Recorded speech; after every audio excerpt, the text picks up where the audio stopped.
दोस्तों, पिछले एपिसोड में हमने देखा था एनेट एक इंटेलिजेंस किल पे जाके नाइट्स के आने जाने का सारा इन्फॉर्मेशन निकाल लेती है और पैसे देके होटल की प्री बुकिंग भी कर लेती है। और होटल में पहुंचते ही सारे नाइट्स को जब ये बात पता चलती है वो लोग शॉक्ड हो जाते हैं। अब आगे सीन शिफ्ट होता है लॉजी होटल पे, जहाँ पे सारे लोग डिनर टेबल पे बैठे हुए होते हैं और हेड शेफ उन्हें एक्सप्लेन करते हुए बोलते हैं, हम लोगों ने आप सबके लिए काफी सारा खाने का इंतजाम किया है। अगर आप लोगों को कुछ चाहिए हो तो हम लोगों को इन्फॉर्म कर दीजिएगा। टेबल पर एक से एक शानदार डिशेस थे, जिसे देख के एक नाइट बोलता है, वाइस कमांडर हमें ये सब नहीं खाना चाहिए, है ना? लेकिन वाइस कमांडर हेड्रिक कुछ नहीं बोलते। सभी के सभी नाइट्स भूखे थे और खाने की तरफ घूर रहे थे। फिर सबकी हालत देख के वाइस कमांडर बोलते हैं, क्योंकि हर हाइनेस ने पर्सनली इन सब का इंतजाम खासकर हमारे लिए किया है, तो हम सभी को कंफर्टेबल होकर खाना चाहिए। और ये सुनते ही सभी लोग एनेट को शुक्रिया बोल के खाने पे टूट पड़ते हैं और एनेट उन लोगों को मजे से खाना एंजॉय करते हुए देख खुश हो रही थी। और उसके बाद मन में बोलती है, इसमें कोई हैरानी नहीं कि वो लोग बहुत भूखे थे।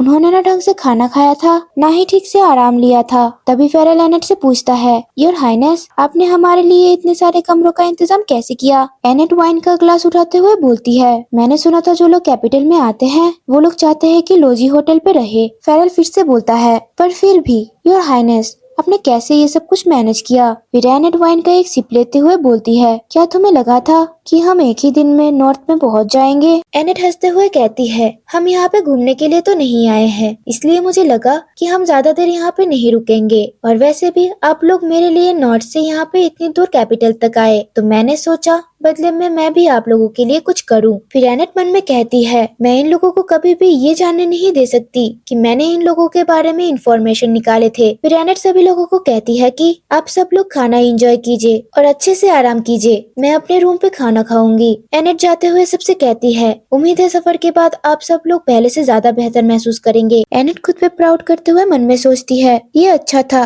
मुझे खुद पे नाज है। फिर हम देखते हैं कि एक नाइट गॉड से एनेट को ऊपर जाते हुए देख रहा था और वही नाइट दूसरे नाइट से कहता है कि सच कहूँ तो मुझे नहीं लगा था कि वो हमारे बारे में इतना सोचेंगी। फिर दूसरा नाइट उससे कहता है कि तुम सही बोल रहे हो, हर हाइनेस की वजह से ही हमें इस होटल पे रुकने का मौका मिला। वो इतनी भी बुरी नहीं है जितना र्यूमर्स में बताया गया था। फेरल उन नाइट्स की बात सुन के कुछ सोचने लगता है। नेक्स्ट सीन में हम देखते हैं कि सुबह हो चुकी होती है और एनेट सीढ़ियों से नीचे जाते हुए देखती है बहुत सारे नाइट्स नीचे जमीन पे पड़े हुए थे और वो लोग कहते हैं कि उन लोगों ने कुछ ज्यादा ही पी लिया था। एनेट हंसते हुए मन में सोचती है, अरे अरे ये सब क्या हो गया? खैर कम से कम सबने अच्छा टाइम तो स्पेंड किया। फिर हम देखते हैं कि कोई एनेट को बुलाता है और वो वही ऑरेंज हेयर वाला नाइट होता है और वो एनेट को मुस्कुराते हुए ग्रीट करता है। फिर हमारी एनेट भी मुस्कुराते हुए ग्रीट करते हुए बोलती है, गुड मॉर्निंग सर लियोन, क्या कल आपकी नींद पूरी हुई? लियोन शॉक होते हुए मन में सोचता है कि इन्हें मेरा नाम कैसे पता चला और एनेट से कहता है, हाँ योर हाइनेस, शुक्रिया आपकी चिंता के लिए, मुझे कल बहुत अच्छी नींद आई। एनेट उसके पास जाते हुए बोलती है कि ये आप क्या बना रहे हो? ये बहुत अच्छा स्मेल कर रहा है, क्या ये ब्रेकफास्ट के लिए है? लियोन एनेट से बोलता है कि योर हाइनेस, ये टमेटो स्ट्यू है नाइट्स के लिए। प्लेनम में किसी भी दावत के बाद अक्सर हम ये टमेटो स्ट्यू बना के खाते हैं। एनेट मन में सोचती है, ओ मुझे लगता है ये हैंगओवर के लिए है, पर ये स्पाइसी और लजीज खुशबू तो बिल्कुल ही किमची की तरह है, मुझे भी ये किमची वाला स्ट्यू खाना है। फिर लियोन एनेट से बोलता है, योर हाइनेस, क्या मैं आपके लिए खाना तैयार करके लेके आऊँ? एनेट उससे कहती है कि नहीं, इसकी कोई जरूरत नहीं है, मैं नाइट्स के साथ ही खाऊंगी। लियोन चौंकते हुए बोलता है, क्या आप और हमारे साथ खाना खाएंगी? लेकिन ये कॉमनर्स के लिए है। तभी हम देखते हैं वही टमेटो स्ट्यू टेबल पे एनेट के सामने रखा हुआ होता है और सभी लोग टेबल पे एक साथ खाने के लिए बैठे थे। तभी फेरल एनेट से चिंता करते हुए कहता है, योर हाइनेस, ये आपके नॉर्मल खाने के मुकाबले कुछ ज्यादा ही तीखा होगा। एनेट उससे हंसते हुए कहती है, अरे तब तो ये और भी ज्यादा अच्छा है, मुझे तीखा खाना बहुत पसंद है। तभी एनेट नोटिस करती है कि सभी नाइट उसे ही देख रहे थे।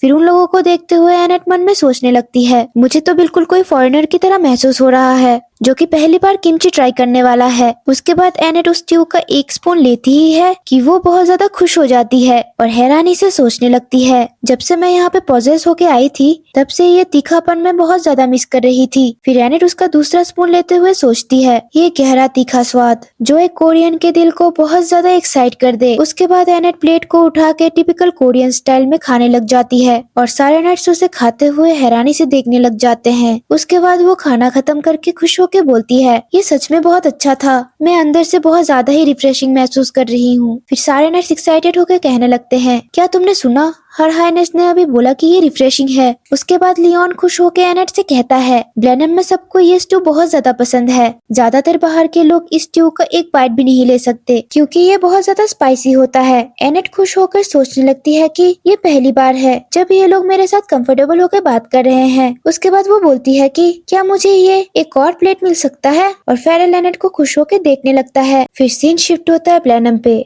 जहाँ पे कोई एक लेटर को पढ़ रहा था। उसमें लिखा हुआ था कि ग्रैंड डचेस हमारे साथ ब्लेनम में आ रही है, हमें उनके लिए एक कमरे का इंतजाम करना होगा, आपका फेरल। फिर हम देखते हैं कि ये हमारा लोइक होता है जो कि गुस्से से बोलता है, शायद फेरल का दिमाग ठिकाने पे नहीं है। फिर लोइक उस लेटर को एक बटलर को देते हुए गहरी सांस लेके बोलता है, लगता है कि वो भूल गया है कि उसके कमांडर ने उसे क्या ऑर्डर दिया था। फिर हमें पता चलता है कि इस बटलर का नाम वाइटली होता है और वो उसी पेपर को देखता है जहाँ फेरल ने एनेट के बारे में तारीफों की पुल बात के रखे थे। और वो बटलर बोलता है कि लगता है हमें हर हाइनेस के आने की तैयारी करनी पड़ेगी। लोइक बटलर से बोलता है, मैं मार्केस की बेटी को बिल्कुल भी समझ नहीं पा रहा, कोई और नोबल लेडी होती तो सिर्फ दूल्हे के बिना शादी से ही बेइज्जती महसूस करती। क्या ये हो सकता है कि असल में फेरल को ही ब्लैकमेल किया जा रहा हो? क्या मार्केस की बेटी राजधानी की बदनाम विलेनेस के नाम से मशहूर नहीं थी? फिर वाइटली बोलता है, देखो तो ये बात कौन बोल रहा है जो कि खुद राक्षसों का खून पीने के लिए मशहूर है? फिर लोइक बोलता है, हाँ ये बात मुझसे अच्छी तरह और कौन भला जान सकता है। फिर लोइक मन ही मन कहता है, पर ये बात तो बिल्कुल पक्की है कि वो कोई साधारण औरत नहीं है, शायद ये अच्छे के लिए ही है। अगर वो कमजोर हुई तो यहाँ नॉर्थ पे ज्यादा दिन टिक नहीं पाएगी। ये अच्छा है कि उसमें थोड़ी ताकत है। फिर वो होश में आते हुए सोचता है, रुको, मैं ये सब क्या सोच रहा हूँ। फिर भी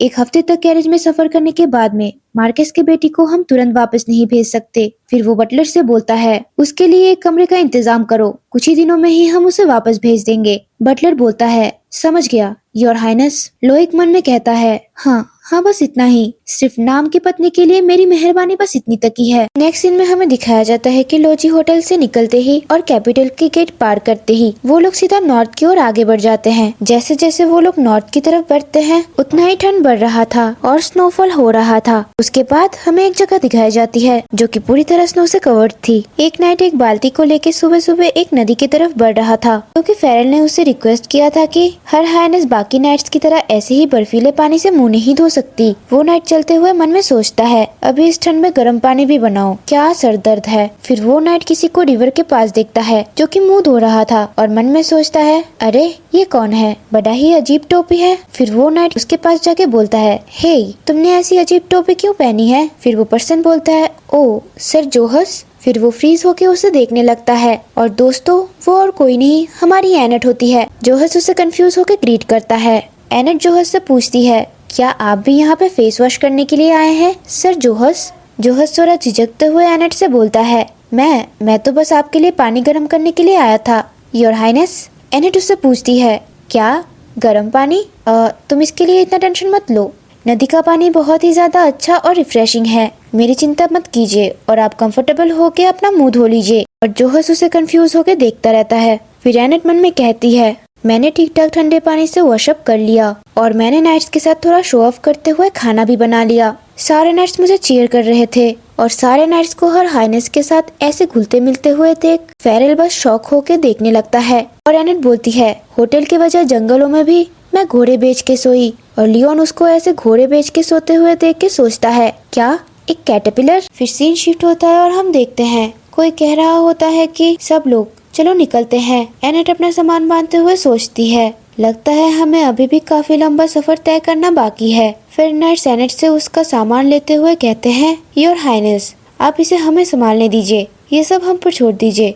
वो लोग ब्लश करते हुए बोलते हैं, आखिरकार अब हम सब कॉमरेड्स हैं। एनेट मन में सोचती है, फाइनली नाइट्स ने मेरे आसपास अपनी निगरानी धीरे धीरे कम कर दिया। नेक्स्ट सीन में हम देखते हैं रात का टाइम हो चुका होता है। एनेट और नाइट्स बाहर कैंप कर रहे होते हैं। एनेट मन में सोचती है, शुरू में वो लोग मुझे लेके काफी चौकन्ना थे, लेकिन अब लगता है जैसे कोई भी मुझे एक नोबल लेडी के रूप में नहीं देखता। फिर जोहस एनेट को कुछ स्नैक देते हुए कहता है, योर हाइनेस आप इसे भी ट्राई कीजिए, ये काफी ज्यादा अच्छा है। एनेट उससे शुक्रिया कहती है और उस टेस्टी स्नैक को खाने लगती है। फिर एनेट मन में सोचती है, हम जल्द ही ग्रैंड ड्यूक के स्टेट पे पहुंचने वाले हैं। शायद मुझे ग्रैंड ड्यूक के बारे में थोड़ी जानकारी निकाल लेनी चाहिए। लगता है वो लोग मुझे अभी लगभग सब कुछ बता देंगे। फिर एनेट जोहस से पूछती है, वैसे सर जोहस, ग्रैंड ड्यूक को कैसा खाना खाना पसंद है? फिर जोहस उससे कहता है, हमारे ग्रैंड ड्यूक वो तो सब कुछ खा लेते हैं। वो तो सब कुछ इस तरह चबाते हैं जैसे पेड़ के छिलके हो। फिर एनेट उससे पूछती है, और उनकी हॉबीज? लियोन बोलता है, मैजिकल बीस्ट को मारना। एनेट फिर से उससे पूछती है, तो फिर उनकी पर्सनैलिटी कैसी है? फिर जोहस कहता है, अगर मुझे कहना ही है तो वो थोड़े से कठोर हैं। ऐसे दिन भी थे जहाँ सुबह से लेकर रात तक उनके मुँह से कोई भी शब्द नहीं निकलते थे। लोग ऐसा भी बोलते हैं कि अगर ब्लैनम के बर्फ जैसे ठंडे पहाड़ को किसी इंसान में बदल दिया जाए, वो ग्रैंड ड्यूक ही होंगे। एनेट हैरानी से सोचती है, अच्छा ऐसी बात है? उसके बाद फेरल बोलता है, योर हाइनेस, हमारे ग्रैंड ड्यूक शायद हद से ज्यादा कोल्ड है, लेकिन वो अपनी तरीके से एक अच्छे इंसान है ना सर जोहस? Sir Leon? फिर लियोन होश में आते हुए कहता है, हाँ बिल्कुल, हमारे कैप्टन एक बहुत अच्छे इंसान है। और मन में सोचता है, कुछ अच्छा बोलना है, उनके बारे में कुछ अच्छा बोलना है। याद आ गया, सिर्फ 15 साल की उम्र में ही वो स्वॉर्डमैनशिप के हाईएस्ट लेवल तक पहुंचने वाले सबसे जवान स्वॉर्ड मास्टर बन गए थे। तभी उससे एग्री करते हुए जोहस बोलता है, सही कहा, वो एकमात्र ऐसे इंसान है जो बस स्वॉर्ड एनर्जी से ही मॉन्स्टर को मार सकते हैं। और वो दोनों जोश में आते हुए बोलते हैं, और तो और वो अपने एम्पायर के लोगों को दिल से प्यार करते हैं। नॉर्थ उनके लिए सब कुछ है, क्योंकि वही ग्रैंड ड्यूक का इलाका है। अगर कोई भी उस पर हाथ डालने की हिम्मत करे तो वो चुपचाप बैठने वालों में से नहीं है। जिसे देख के एनेट और फेरल की तो रंग ही उड़ जाती है। और एनेट मन में कहती है, ये तो मैं जानना नहीं चाहती थी, समझ गई। तो ग्रैंड ड्यूक कुछ भी खा लेता है, हद से ज्यादा स्ट्रॉन्ग है और नॉर्थ से बेइंतहा प्यार करता है। और एनेट रोते हुए कहती है, इसका मतलब ये हुआ कि वो मेरे जैसे मार्कस की बेटी से बिल्कुल नफरत करेगा। पर मैं कौन हूँ? मैं वो जिद्दी काम करने वाली लड़की हूँ जो उन बदतमीज एडवाइजर के साथ भी कॉन्ट्रैक्ट लाई, जिससे सब नफरत करते हैं और जिन्हें सब अवॉइड करना कोशिश करते हैं। और वो ये सोचते हुए डिसाइड करती है, मैं ग्रैंड ड्यूक के करीब जरूर पहुँच के रहूंगी किसी भी हालत में। नेक्स्ट सीन में हम देखते हैं कि एनेट और नाइट नॉर्थ में पहुँच जाते हैं और एनेट कैरेज के अंदर से होके नॉर्थ के सुंदर वातावरण को निहार रही होती है और सोचने लगती है, ग्रैंड डची का इलाका खुद में ही बहुत बड़ा था, लेकिन नॉर्थ का कैसल तो उससे कहीं ज्यादा बड़ा है। फिर फेरल हेजिटेट करते हुए एनेट से कहता है, योर हाइनेस, ग्रैंड ड्यूक हाल ही में बहुत ज्यादा बिजी हो गए हैं, इसलिए वो आपको पर्सनली ग्रीट करने नहीं आ पाएंगे। एनेट स्माइल करते हुए उससे कहती है, अच्छा तो ये बात है, कोई बात नहीं, तुम इस बारे में चिंता मत करो। और मन में कहती है, ऑनेस्टली मैं खुद को बहुत ज्यादा लकी मानूंगी अगर वो मुझे अभी के अभी नॉर्थ से बाहर ना निकाल दे तो। और फिर एनेट फेरल से कहती है, उन्होंने तो अपनी खुद की शादी को मिस कर दिया था क्योंकि वो अपने कामों में बहुत ज्यादा बिजी थे, है ना? फिर फेरल हिचकिचाते हुए बोलता है, शुक्रिया आपके समझने के लिए, योर हाइनेस। फिर हम देखते हैं कि वो कैसल के अंदर जा रही थी, जहाँ बटलर वाइटली एनेट का स्वागत करते हुए बोलते हैं, आपसे मिलकर खुशी हुई, योर हाइनेस। मैं वाइटली हूँ, ब्लैनम कैसल का हेड बटलर। इतने लंबे सफर के बाद अब थक गई होंगी, पहले मैं आपको आपके कमरे तक लेके चलता हूँ। एनेट कहती है, तो मैं आपसे आपके केयर पे रहूंगी। फिर वो मन में कहती है, क्या ये इसलिए है क्योंकि वो नॉर्थ से है? काफी उम्र हो चुकी है इनकी, पर फिर भी ये काफी डरावने दिखते हैं। वाइटली एनेट को उसका कमरा दिखाता है। एनेट कमरे को देख के सोचने लगती है, तो अब से मैं यहाँ पे रहूंगी। वाइटली कहता है, मैं तुरंत आपकी सेवा के लिए एक मेड को भेज देता हूँ। फिर एनेट बटलर से कहती है, अगर हिज हाइनेस वापस आए तो क्या आप उन्हें बता देंगे कि मैं उनसे मिलना चाहती हूँ? वाइटली कहते हैं, जैसे ही वो कैसल पे पहुँच जाएंगे मैं उन्हें बता दूंगा। वाइटली के जाने के बाद एनेट अंगड़ाई लेते हुए कहती है, ये रूम काफी हद तक गर्म और कंफर्टेबल है, मुझे ये बहुत पसंद आया। और वो ये सोचने लग जाती है कि हाँ, मुझे इस बारे में चिंता करने की कोई जरूरत नहीं है। मैंने इस पूरे जर्नी में इस बारे में बहुत ज्यादा दिमाग लगाया है कि कैसे ग्रैंड ड्यूक का दिल जीतना है। और ये बात सोचकर एनेट खुश होकर नाचते हुए कहती है, और असली वाली एनेट तो वैसे भी बहुत ज्यादा क्यूट है, शायद उसे पहली नजर में ही मुझसे प्यार हो जाए। और वो अपनी हालत को मिरर पर देख लेती है और बिल्कुल ही फ्रीज हो जाती है और शॉक होके कहने लगती है, ये मुझे क्या हुआ? क्या मैं पूरे टाइम उनके साथ ऐसे ही चल रही थी? और हम देखते हैं कि सारे नेट्स इस बारे में बात करने के लिए हिम्मत नहीं जुटा पाए। फिर हमें लोइक के ऑफिस का सीन दिखाया जाता है, जहाँ पर फेरल लोइक से कहता है कि पर योर हाइनेस, ये कुछ ज्यादा ही क्रूएल है, आप हमारी लेडी के साथ ऐसे कैसे कर सकते हैं? लोइक कहता है, हमारी लेडी? हाँ, क्या मेरे सहयोगी का दिमाग फाइनली खराब हो गया है? फिर फेरल डरते हुए लोइक से दोबारा हाथ जोड़ते हुए कहता है, पर योर हाइनेस, वो ऑलरेडी इतनी दूर कैपिटल से होकर हमारे नॉर्थ पे आई है। आप कैसे अपने दुल्हन को सीधा वापस भेज सकते हैं? आपको पता भी है वो जर्नी उनके लिए कितनी मुश्किल थी। लोइक कहता है, तो क्या मार्केस की दुलारी बेटी यहाँ सारे रास्ते नखरे दिखाते हुए आई है? फेरल एनेट के बारे में सोचते हुए कहता है, दुलारी और फेरल कंटिन्यू करते हुए बोलता है, अगर आप उन्हें देखते कि उन्होंने हमारे साथ कैसे सफर किया है तो आप ऐसा कभी नहीं कहते। लोइक इस बारे में शांत रहता है और वो उस बारे में सोचने लगता है जब उसने अपने कमरे से होकर एनेट और नाइट्स का अराइवल देखा था, और वो बोलता है कि वेट, क्या वो इस टूटे फूटे कैरेज से होकर आई है? फिर वो अपनी विंडोज से एनेट के बालों का एक झलक देखता है और ये सोचने लगता है कि उसके बाल तो बिल्कुल ही किसी स्नो से घिरे हुए माउंटेन की तरह लगता है, और वो ये देख के कर्टन खींच के अंदर वापस आ जाता है। फिर वो ये सोच के फेरल से बोलता है, फेरल, दोबारा मेरे ऑर्डर्स को ना मानने की जरूरत मत करना। कुछ दिन आराम करने के बाद उस लड़की को वापस कैपिटल में भेज देना। और मन में सोचने लगता है, अगर इस बारे में सोचा जाए तो वो उस झुंझुने जैसे पुराने गाड़ी में बैठ के पूरा रास्ता ब्लैनम तक आई है। उसमें काफी हिम्मत है, मैं उसकी हिम्मत की दाद देता हूँ। फिर भी लेडी के लिए यही बेहतर होगा कि वो जल्द से जल्द कैपिटल में सुविधा और आराम से लौट जाए। फिर हम एनेट को देखते हैं जो सोफे पे बैठ के ये सोचती है, पता नहीं ये ग्रैंड ड्यूक कब आएगा, क्योंकि व्हाइटली ने उसे बोला था कि ग्रैंड ड्यूक अभी तक नहीं लौटे। फिर हम दूसरे दिन देखते हैं जहाँ व्हाइटली फिर से उससे बोलता है कि ग्रैंड ड्यूक आज भी नहीं लौटे, और एनेट कुकीज खाते खाते सोचती है, क्या वो सच में इतना बिजी है?